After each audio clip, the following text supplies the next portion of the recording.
Alright, I'm going to show everyone my little weekend project that I worked on, which is service discovery for Docker containers. So trying to finally find a good solution that works for the majority of people without having to modify your application code to get this to work. So there are many different service discovery mechanisms out there today, and a lot of them require your client code to be modified. You either have to make REST calls, RPC calls, read environment variables, do a whole lot of other weird things. And this is fine if you control your entire stack, but there are some components of a stack that you don't have access to change the client code to. So then you have to add another component just to be able to inject different services and information into those systems. So such as like static configuration files for Nginx are a big issue. Service IPs that have to be passed by the command line. If you have to if you have to make like a REST call out to another service to get the value for whatever you're looking for, that's pretty tough if you have to specify that on a command line. So my solution is called SkyDoc, and it's service discovery for Docker via DNS. So we already have a good mechanism for service discovery. It's called DNS. The entire internet runs on it, and it's solid, well tested, and used by everyone. And the good thing about it is you don't have to modify client code to get this to work. So what SkyDoc does is it sits between Docker and SkyDNS. And SkyDNS is a very simple, very nice DNS server for service discovery. And I've submitted a few pull requests to this application, and the maintainers are very helpful and very nice, and helped me out a lot into being able to use SkyDNS for SkyDoc. So SkyDNS, it runs on top of Raft, so you have high availability and consensus, and you can run it inside of a cluster. So back to SkyDoc. So there are a few things I'll say first before we get into an example. The URL schema for service discovery is under the assumption that you don't care about a specific instance running in a container. What we care about is the service that instance provides. And usually your services are built and deployed as images. So we have images for Redis, Nginx, RethinkDB, Postgres, our web apps. They're all represented as an image, and that is what SkyDoc considers a service. So our Redis image provides a service for Redis, and as a client, that's all we really care about. So our queries are, a typical query is built up of three parts. We have our domain, we have our environment, so dev, production, QA, and then we have our service name. So if we do this curl request, it says resolve this query and give me a service where web app is running in production for this domain. And most of the times that's going to be enough. We don't care whether it's web app 1 east or Redis 2 slave or whatever. We just care about getting a service that is Redis.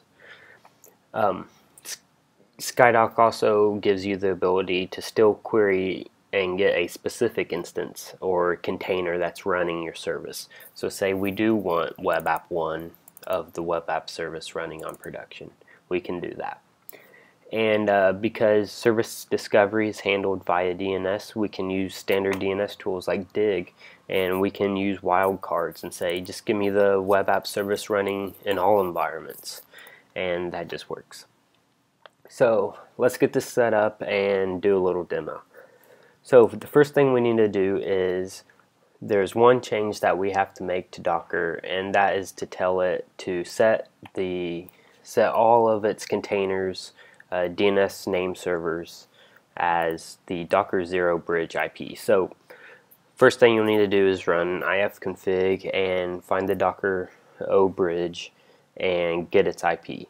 And then when you run the Docker daemon, we specify the -DNS flag and pass it that IP. So if we look at my supervisor configuration here that I use to run Docker, you can see that I have the daemon flag and this DNS flag pointing to the Docker bridge. If I run ifconfig and look at Docker O here, we can get the IP. So now that we have that set, Docker's running, we can do Docker PS. We have nothing running.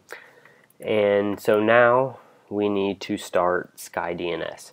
So I built SkyDoc in two parts, where SkyDNS runs in a separate container and SkyDoc is in another container, so that SkyDNS can do more than just serve requests for our Docker name resolution.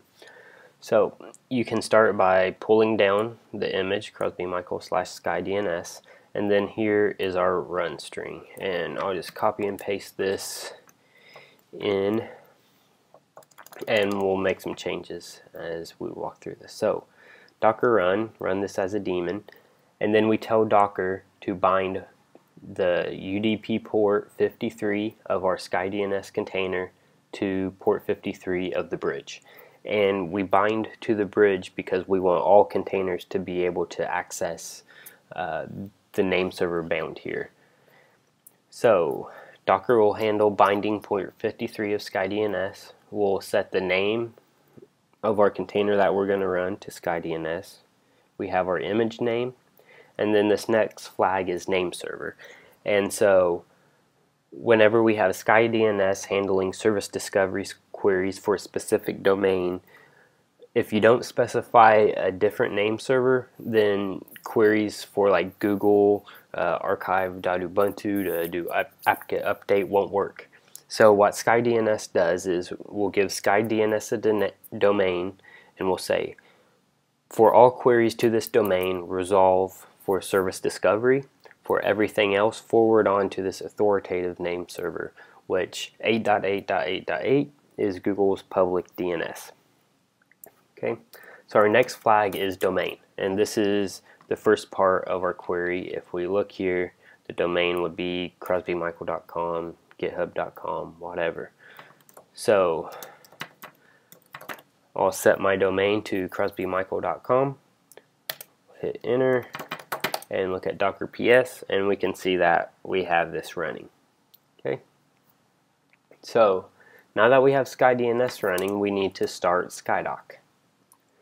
And to do that, it's in another container, which makes things very simple. We just have to change that one DNS option on the Docker daemon, then everything else runs in containers just like the rest of your stack.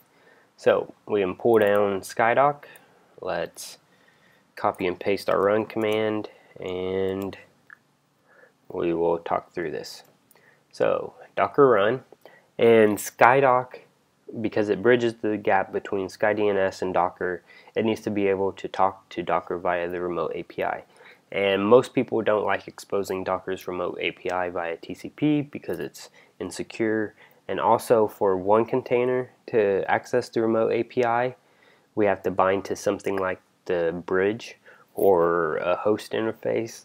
Then all containers can access the API. So with SkyDoc, what I did is you can bind mount the Docker's Unix socket into our SkyDoc container at this path /docker.sock, and so only SkyDoc gets to access the Docker remote API and no other containers do.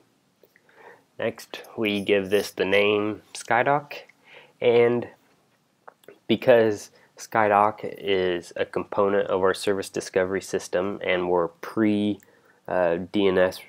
discovery right now, we need to add a link to our SkyDNS container so that SkyDoc can not only talk to the Docker daemon but also to SkyDNS.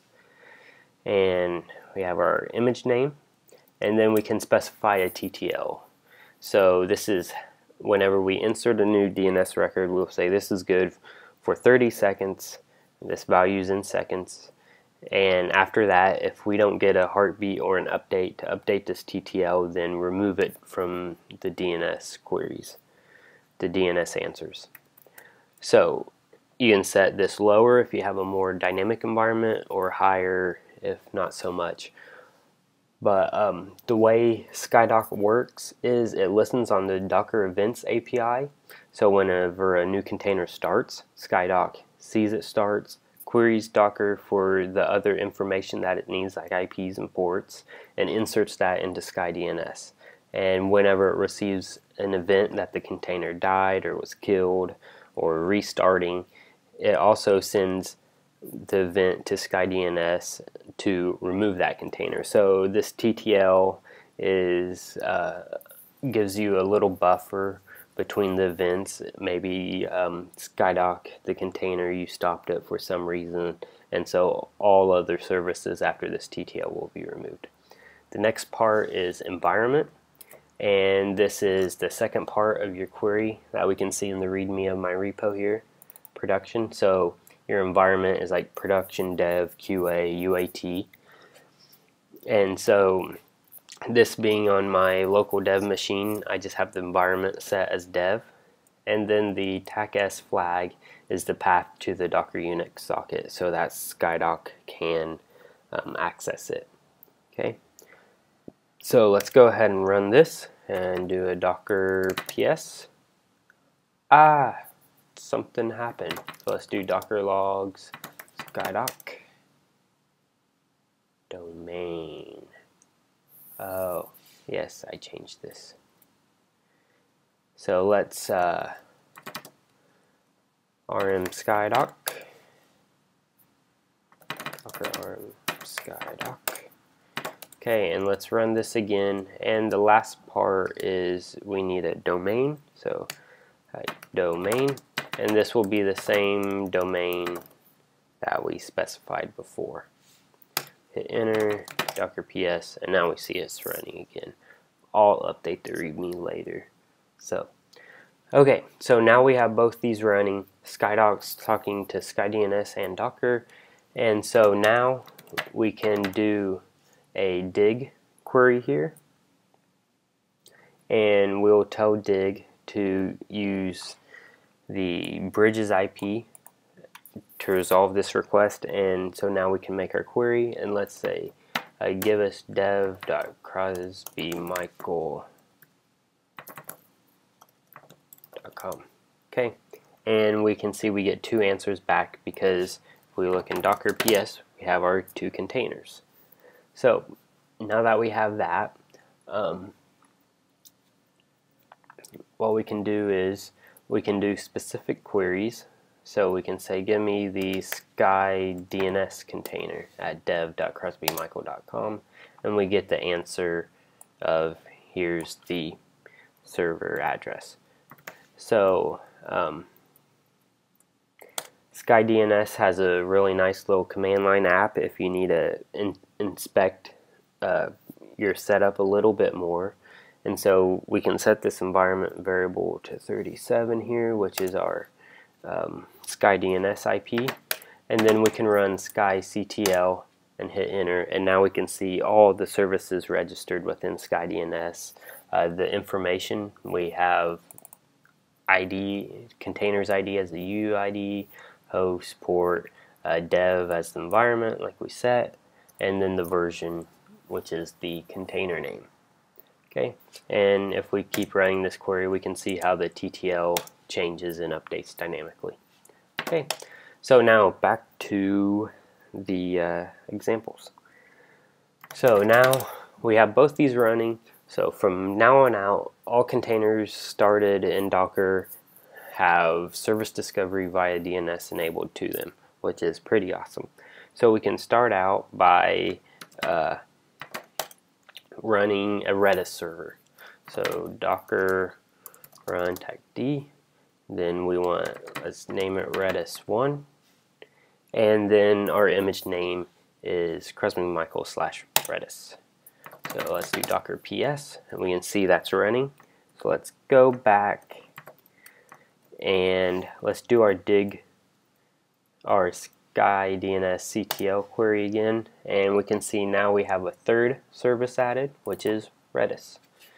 So if we do our dig query, we can query for a service called Redis, and we get the answer back.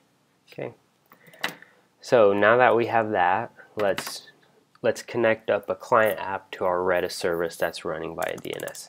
We're going to do docker run, and then we'll start a TTY here, and we'll run my Redis CLI image. And for the Redis CLI, you can pass the TAC-H flag, which is the host. And so now we need to fill in the data to resolve our host name, our URL to the Redis service. So we just want Redis, our environment, and then at crosbymichael.com, our domain. We hit enter, set name, or get name, save. It all works. And so it looks really easy here because it is. And that's what DNS allows us to do. We just pass in a URL and it automatically resolves for us. This Redis CLI app's running in a container, so it just resolved the name, give me the Redis service for this environment at this domain, and we're done. Okay, we can exit. If we want a specific Redis service, we can say, I don't just want any Redis service running, I want Redis 1, which is the container name here, Redis 1. So we can get that, get name, done. Okay, so now let's start up another Redis server and make it a slave of Redis 1 here so that we have replication set up. We can do docker run tag d tag name Redis 2. Okay, and on the slave of here for this Redis image, pass slave of, we want redis1.redis and dev and crosbymichael.com. Done.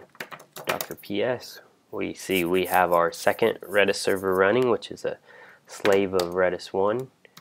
Now if we go back and we do our dig command here, just asking the question, give me the Redis service for this domain, we can see we have 2 answers back in the DNS query. And so we know that there are 2 services running providing Redis for our clients to connect to. So we can go back here and docker run, and we can remove the specific instance that we want, saying we just want a Redis service. Hit enter, get name, that works. If we want specifically the slave, let's just make a query directly to Redis 2, get name, that works, because whenever we told Redis 2 to start up and have a slave of Redis 1, those URLs were resolved and it was able to replicate over each other, and that works. We can go back, and because both of these are added as the service Redis, we can do docker stop, and we'll stop Redis 1, which is our master. And then even if we did make another query for redis.dev.crosbymichael.com, we hit enter, hit name, our Redis service is still available because we still have that second server up, and we didn't have to change any special configs and everything, because whenever the container died, Skydoc told SkyDNS to remove the Redis 1 instance of the Redis service, and DNS queries to redis.dev.crosbymichael.com are still live and still working, and we didn't have to go through jumping any hoops and stuff, jumping through any hoops to get this to work. So everything works very easily, very quickly. We can docker ps, it works. We can bring back Redis 1, start Redis 1, docker ps, that works. They'll replicate back over. We can do dig again. We see Redis 1 is joined back in, serving under the Redis service, and it all works flawlessly. So a few more details.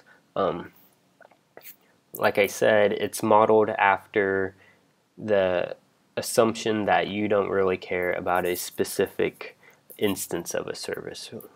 In all those examples that I've seen, except for going to the specific Redis 2 to make sure that replication worked, as a client, I don't really care which one I get, whether it's Redis 1, Redis 2, all 5 instances of our API front end. I just want the service that provides Redis, and that's all I really care about. And so the service name is derived from the image name minus the repository and tag. So the real image name was Crosby Michael /Redis, and it was like version, the tag was 2.8 for the version. We strip off the repository and tag and just say this is the Redis service, and then the container name is prepended to that as the instance of that service. So it's pretty simple, pretty straightforward. 2 containers that you run, things resolve, and it works. We have another option that you can pass to SkyDoc, which is beat, how many seconds in between the heartbeat to do, which is more of a sanity check, because the Events API will notify SkyDoc if a container dies or is killed. And if you don't specify a heartbeat interval, we'll just take a quarter of your TTL value and query Docker and say, hey, is this container still running? If it is, then SkyDoc will send an update to SkyDNS to update the TTL back to the default value, saying, yeah, I've heard back from this container within this amount of time. It's still alive and well. So that's it. We can run the command line app. It works.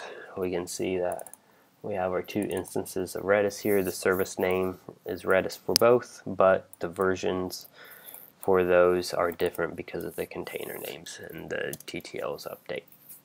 Okay. So that's about it, all I have for now. Next up on the roadmap is multi-host support with multiple ports via server records, because SkyDNS handles those easily. So if you like this, star the repo so I'm motivated to keep working on it. It certainly solves the problem for me. It won't solve it for everyone, but I think it's a good step forward in service discovery for Docker and solves the majority of problems. So thanks.